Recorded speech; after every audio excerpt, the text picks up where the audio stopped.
हमने वो प्रस्ताव ले जा करके उस समय के तत्कालीन अध्यक्ष थे सचिन पायलट साहब, उनको कहा कि साहब हमारे 12-13% ही जनसंख्या है, इसको आप नजरअंदाज मत होने दो, इसको आगे लेकर के चलो।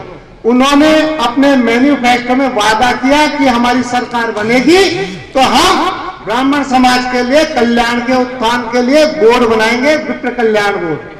और हम सब ने आशीर्वाद दिया, इस सभागार में आशीर्वाद दिया, सरकार बनी, आपने यहाँ स्थानीय विधायक दिया, सरकार बनी और माननीय मुख्यमंत्री जी ने जो पार्टी ने वादा किया था उसको अक्षर निभाते हुए विप्र कल्याण बोर्ड का गठन किया। और मुझे बताते हुए बहुत बड़ी खुशी हो रही है कि उसका प्रथम सेवक की जिम्मेदारी आपके भाई को, आपके बेटे को, आपके साथी को दी। अब मेरी ड्यूटी बनती है कि मैं समाज और सरकार के बीच में सेतु का काम करूं। मैं वो हर काम करूं जहां मेरा समाज की अपेक्षा है, समाज चाहता है, समाज के युवा चाहते हैं, मेरा समाज का भविष्य चाहता है, उन सबको हम लेकर के। और क्योंकि पहली बार बोर्ड बना था तो हमें कुछ 2-4 महीने लगे, परंतु हम लोग बागों से हमने निरंतरता बनाए रखी।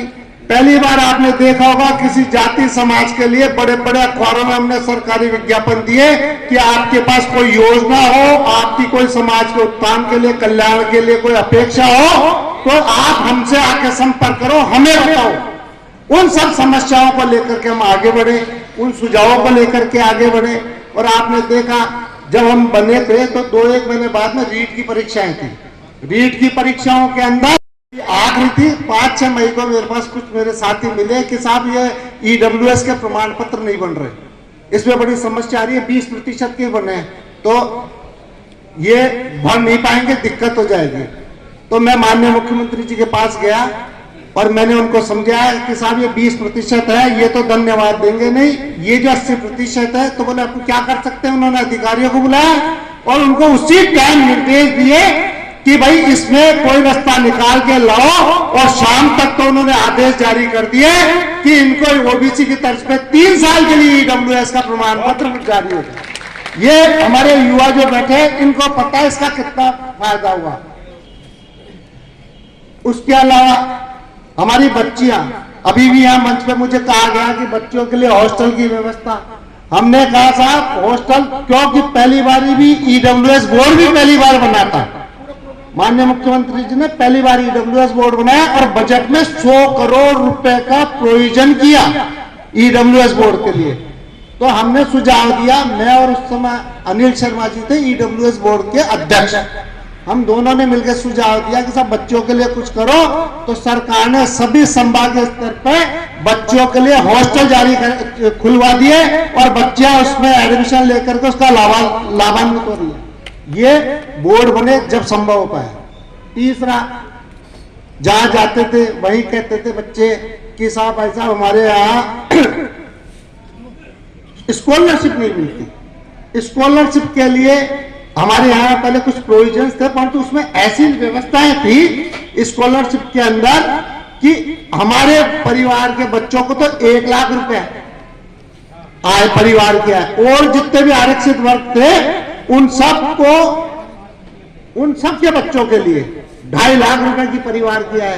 और हमारे बच्चे सरकारी स्कूल कॉलेज में पढ़ेंगे तो उन्हीं को स्कॉलरशिप मिलेगी और जितने भी आरक्षित वर्ग है वो प्राइवेट में मान्यता प्राप्त में कहीं पढ़ ले उसको स्कॉलरशिप मिलेगी।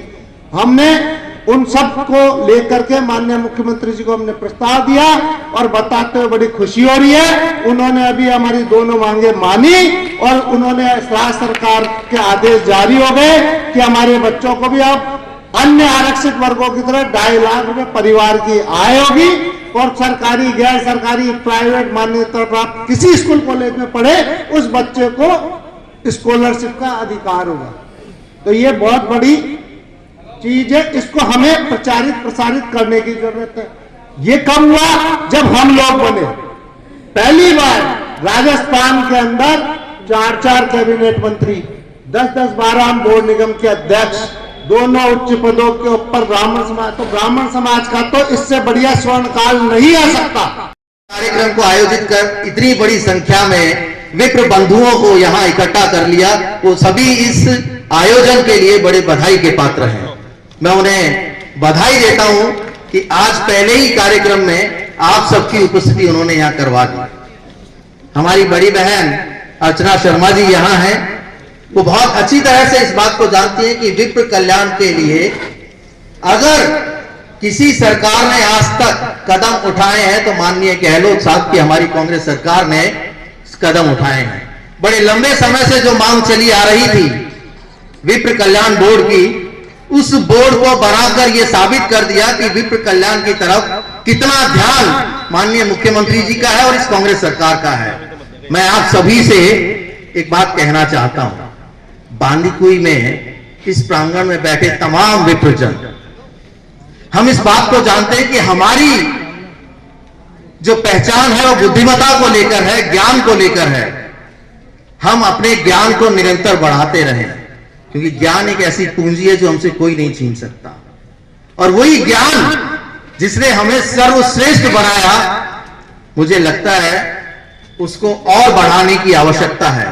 इस प्रतियोगिता के दौर में अगर हम अपने इस ज्ञान को निरंतर बढ़ाते रहेंगे तो आने वाले समय में अभी पिछले कई वर्षों से किन्हीं कारणों से जो हम किसी ना किसी, चाहे वो राजनीतिक दृष्टि से, आर्थिक दृष्टि से, किसी भी रूप में अगर कमजोर हुए हैं, तो मैं ये मानता हूं कि अगर हमने अपने इस ज्ञान की वृद्धि को लगातार अपने अमल में, कुछ इंसान के लिए कुछ बोलने में बड़ी दुविधा हो जाती है, और आज दुविधा वैसे भी है मेरे साथ एक दिक्कत है। अगर मेरे को जल्दी बोलना होता है तो बहुत कुछ नहीं बोल पाती हूँ, और मुझे जल्दी जयपुर जाना है। लेकिन मैं इतना जरूर कहूंगी कि मुझे लोकेश जी के उद्बोधन से जानकारी मिली कि प्रथम बार आप इस कार्यक्रम आयोजित कर रहे हैं। तो पहला आयोजन इतना भव्य है, तो आप अंदाजा लगाइए कि आपका श्रम यदि इसी प्रकार से संयोजित रहा, संगठित रहा, तो आप कितना बड़ा आयोजन कर पाए। और मैं आपको इसके लिए बहुत बहुत बधाई देती हूँ। अब समाज का मंच होता है तो इसमें कई कार्यक्रम भी होते हैं, प्रतिभाओं का सम्मान भी होता है, संवाद भी होता है, अपनी कमियों पर विवेचना भी होती है, संगठित कैसे होना इस पर भी बात होती है, और होनी भी चाहिए। लेकिन सबसे बड़ी दुविधा मुझे क्या दिखाई देती है पाराशर साहब, कि ये जो पूर्वी राजस्थान है, यहाँ पर आप लोग बहुत पीड़ित दिखाई देते हो, और पीड़ित दिखाई देते हो लेकिन समाधान खोजने का प्रयास नहीं करते आप। देखो, कई तकलीफ होती है तो उसके समाधान भी होता है ना। बीमारी कैंसर हो तो बात अलग है, लेकिन उससे कम बीमारी हो तो उसका इलाज कर लेना चाहिए। वैसे आजकल कैंसर भी ठीक होने लग गया।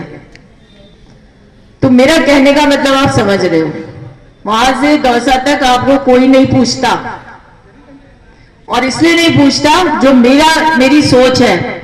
मुझे इस दौसा जिले की जिम्मेदारी दी, उसके साथ ही बहुत से ऐसे इलाकों में मुझे जाने का अवसर मिला।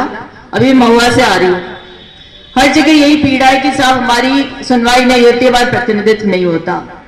लेकिन ये बात भी सही कि हमारी सरकार ने इस बार ये सुनिश्चित किया कि विप्र समाज को उसका सम्मान देकर के उसके नाम पर एक बोर्ड का गठन किया जाए, और पहला प्रयास है, बोर्ड का गठन हुआ। अब जिम्मेदारी आपकी है कि बोर्ड के माध्यम से आप काम करवा सको।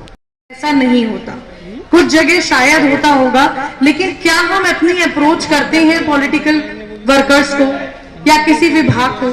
सोचने का मत ये है हम अपने घर में बैठ करके कुछ भी चर्चा हो रहा है और हम बैठ करके बोलते ये नहीं हुआ, महिलाओं के लिए नहीं हुआ, पुरुषों के लिए नहीं हुआ, उसमें हमारा क्या योगदान है?